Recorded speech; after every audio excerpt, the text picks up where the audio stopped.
불편한 편의점. 한달음에 엄마의 빌라로 온 민식은 비밀번호를 누르고 집으로 들어갔다.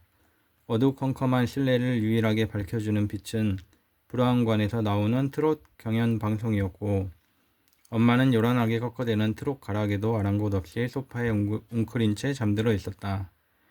민식은 한숨을 쉰 뒤 마루 불을 켜고 엄마를 깨웠다. 그의 손이 어깨를 흔들자 그녀는 개슴츠레 눈을 뜨고 그를 바라보고는 겨우 상체를 일으켰다. 어쩐 일이니?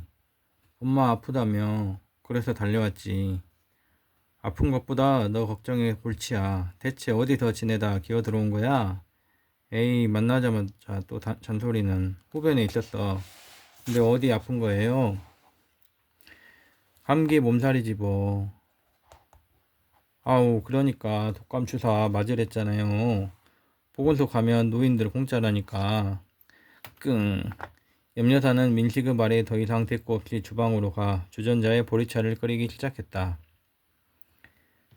민식은 어색한 분위기도 풀 겸 그런 엄마의 주변을 맴돌았다. 어휴, 집이 왜 이렇게 썰렁해? 이러니 감기 걸리지. 보일러 좀 빵빵 틀어요. 괜찮아. 너 들어오니 덜 춥네. 그래도 사람이라고 온기가 있나 보다. 뭔 말이 또 그래. 이렇게 독설을 쏟아내는 선생님한테 학생들이 어떻게 배웠을까? 보리차 줄이야? 응. 민식이 식탁에 앉아 양말을 벗었다. 염려사는 끓인 보리차 2잔을 가져와 아무렇게나 양말을 벗어놓은 아들을 보며 혀를 찬 뒤 자리에 앉았다. 두 사람은 말없이 보리차를 마시며 자정으로 향하는 시간의 고요를 느껴야 했다. 민식은 엄마에게 어디서부터 말을 꺼내야 할지 난감했다. 편의점에서 에일 맥주를 가지고 와 보여주며 사업 설명을 시작해야 했는데 그 산적 같은 놈이 어깃장을 부리는 바람에 일에 차질이 생긴 것이다. 어디서 굴러먹다 온 개뼈다귀인지 몰라도 짜증이 난 놈이었고 생각하니 또 열이 오르기 시작했다. 표정이 왜 그래? 분이 오른 민식을 염려사가 응시했다. 엄마, 방금 내가 편의점에 다녀왔는데 거기 그 산적 같은 덩어리 뭐야? 독고씨? 야간 알바지. 그 자식 그거 이상하던데. 불손하고 아주 건방지더라고. 편의점 알바가 무슨 백화점 직원도 아니고 불손할 게 뭐 있다고? 일단 접객 자세가 안 되어 있더라고. 내가 사장 아들인 척 안 하고 있다가 계산할 때 그냥 달아두라니까. 아들인지 꼭 확인해야 한다잖아. 그러자 염려사가 코웃음을 터뜨렸고 민식은 더 열이 받아 앞에 놓인 보리차를 들이켰다. 독고씨가 확인을 잘 하더라. 철저히 하는 거지. 그럼 뭐해요? 아들 마음은 상하는데. 엄마, 그럼 자르면 안 돼? 안 돼요? 그럴까? 응, 나 그 새끼 마음에 안 들어. 분명 사고 칠 거라고. 나니까 참았지. 취객한테 그래봐. 아주 큰일 난다니까. 깽값 물어줘야 할 수도 있다니까. 이미 취객들 상대 잘한다고 소문났어. 오전에 동네 할머니들한테도 싹싹하게 대하고 그 사람 온 다음 매출이 오르고 있단다. 손바닥만한 편의점 매출이 올라봐야 얼마나 올라요. 아, 그놈 자르고 말고 할 게 아니라 가게 이제 좀 팝시다. 안 돼. 왜? 내가 편의점 접으면 오해사랑 독고씨는 일을 잃는 거야. 두 사람은 이게 생계라고. 휴, 엄마가 예수야? 교회 다니면 다 이웃사랑에 목매여야 해? 꼭 크리스천이어서가 아니라 그게 세상 염치라는 거다. 사장이면 모름지기 직원들 생계를 생각해야 하는 거라고. 그깟 편의점 사장이 무슨 사장이에요. 아들아, 네가 그러니까 사장이 못되고 늘 잡다한 일만 벌리고 그러는 거야. 알겠니? 아, 또 설교는. 암튼 가게 파는 건 둘째로 치고 그놈이나 잘라요. 안 돼. 또 왜? 야간 알바는 귀해. 만약 네가 대신 한다면 자르마. 엄만 왜 자꾸 아들한테 하찮은 일을 시키려 그래. 아들이 편의점 알바를 하면 좋겠어? 직업에 귀천이 어딨냐? 요즘 최저 시급도 올라서 야간 알바 꾸준히 하면 한 달에 200 넘게도 받아간다. 어휴, 내가 말을 말지. 됐어요. 민식은 다시 보리차를 비웠다. 그럼에도 대화의 씁쓸함 때문인지 화가 가라앉지 않았다. 이대로 그냥 다시 집을 나가야 하나? 그는 벌떡 일어났다. 가게를 팔아 사업 자금을 마련하기는커녕 엄마에게 잔소리나 듣다 또 폐잔병처럼 돌아가는 게 너무 싫었다. 시원한 냉수라도 마시고 엄마에게 말이라도 꺼내야겠다고 마음먹은 민식은 냉장고로 가 문을 열었다. 어라? 냉장고에서 찬물을 꺼내려던 민식은 엄마 집에 절대로 존재하지 않을 거라 믿어 의심치 않던 물건을 목도하고야 말았다. 그 물건은 바로 민식이 편의점에서 들고 오려던 엄마에게 소개의 사업 제안을 유도하려던 바로 그 맥주였다. 맥주 산맥 소백산 캔을 들고 그가 식탁으로 돌아왔다. 엄마는 그 모습에 흠칫 놀란 듯했지만 금세 표정 관리에 들어갔다. 민식은 캔을 따서 빈 보리차잔에 맥주를 따랐다.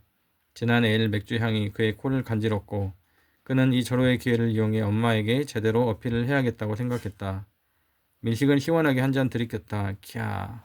저녁에 마신 스티브의 맥주보다는 덜했지만 풍미나 진함은 확실히 기존 맥주와 달랐다. 아, 맛있다. 이런 맥주를 다 갖다 놓으셨네. 본사에서 신상이라고 추천해서 한번 맛을 봤더니 괜찮더라. 아니, 그럼 맥주 마셨단 말이에요? 엄마, 그래도 돼? 어디 떠들지 말어. 난 일 때문에 마시는 거야. 상품이 뭔진 알고 팔아야 하잖니. 아니, 그럼 담배도 다 알아야 파나? 엄마, 너무 허술하신 거 아니요? 후후. 민식의 깐죽거림에 염려사가 미간을 찌푸리더니 보리차 남은 걸 마셔버리고 잔을 내려놓았다. 흰소리 말고 따라봐. 아싸. 민식이 쾌재를 부르며 에일 맥주를 염려사의 잔에 거품 가득 따랐다. 그로부터 1시간 동안 민식은 엄마와 맥주를 마셨다. 냉장고에 있던 에일 맥주 4캔을 모두 마신 것이다. 엄마와 마주 앉아 대작을 한 건 그 생에 처음 있는 일이었다. 엄마가 술을 마신다는 것도 낯설었고 둘만의 대화가 지속된다는 것도 신기했다. 지난 몇 년간 민식은 엄마에게 늘 무언가를 요구했고 엄마는 그것이 무엇이든 거부했으며 대화는 더 이상 지속되지 못했기 때문이다. 그런데 지금 민식은 엄마와 적당히 취해 온갖 이야기를 나누고 있었다. 돌아가신 고집쟁이 아버지에 대한 회상을 하다가 헛웃음을 지었고 얄미운 누나와 매형 흉보기에 같이 열중했고 민식도 한때 다녔던 엄마의 교회 사람들 근황을 들었고 층간소음으로 최근에 경찰을 부른 빌라 이웃들에 관한 이야기까지 두서없이 나누게 되었다. 엄마는 수다가 고팠던 듯 방언 터진 사람처럼 아들에게 털어놓았고 민식은 또 민식대로 주변 사람들에 대한 엄마의 생각을 듣게 돼서 기분이 새로웠다. 아버지와 누나와 매형에 관해서는 그와 엄마의 생각이 정확히 일치했고 교회와 이웃 사람들에 대해서는 다른 부분이 많다. 엄마는 최근에 이혼하고 교회에 다시 나온다는 민식의 교회학교 여자 동기에 대해 이야기했다. 결혼 2년 만에 아이 없이 이혼한 것이 민식과 같다는 것을 강조하고는 이번 주에 같이 교회에 가 인사라도 하자고 했다. 민식은 교회도 안 갈 거고 여자 동기도 안 만날 거라고 퉁명스럽게 답했다. 그러자 엄마는 입맛을 다시곤 술잔을 비웠다. 내가 왜 그동안 술을 안 마신 줄 아니? 엄마, 교회 다니잖아. 내가 그렇게 꽉 막힌 줄 아니? 예수님이 처음 행한 기적이 잔치집에서 포도주 모자라니까 물론 포도주를 만든 거였어. 술을 마시는 게 문제가 아니라 술 마시고 실수하는 게 문제인 거지. 그러니까 술 먹으면 실수를 하게 되죠. 아무래도. 엄마는 안 그래. 술이 세거든. 결혼 전에 동료 남성 선생님들이 그렇게 술을 먹이려고 하더라. 근데 난 잘 안 취해. 다만 맛이 없어서 못 먹겠더라고. 소주는 쓰기만 하고 맥주는 닝닝하고 포도주는 너무 달고. 근데 이 맥주는 아주 좋더라. 향도 좋고 쌉싸래하면서 고소한 게 아주 괜찮아. 염려사가 그렇게 말하곤 김 안주를 와작 씹었다. 순간 민식의 눈빛이 번뜩였다. 타이밍이다. 상대를 꼬실 수 있는 적절한 타이밍. 그는 숙련된 타이밍 감각으로 지금이 바로 엄마에게 양조장 사업에 대해 털어놔야 할 때라 느꼈다. 엄마가 이 맥주를 아주 좋아하고 있다. 게다가 본인은 안 취한다고. 하지만 지금 적당히 취기가 올라 보이는 게 사실이다.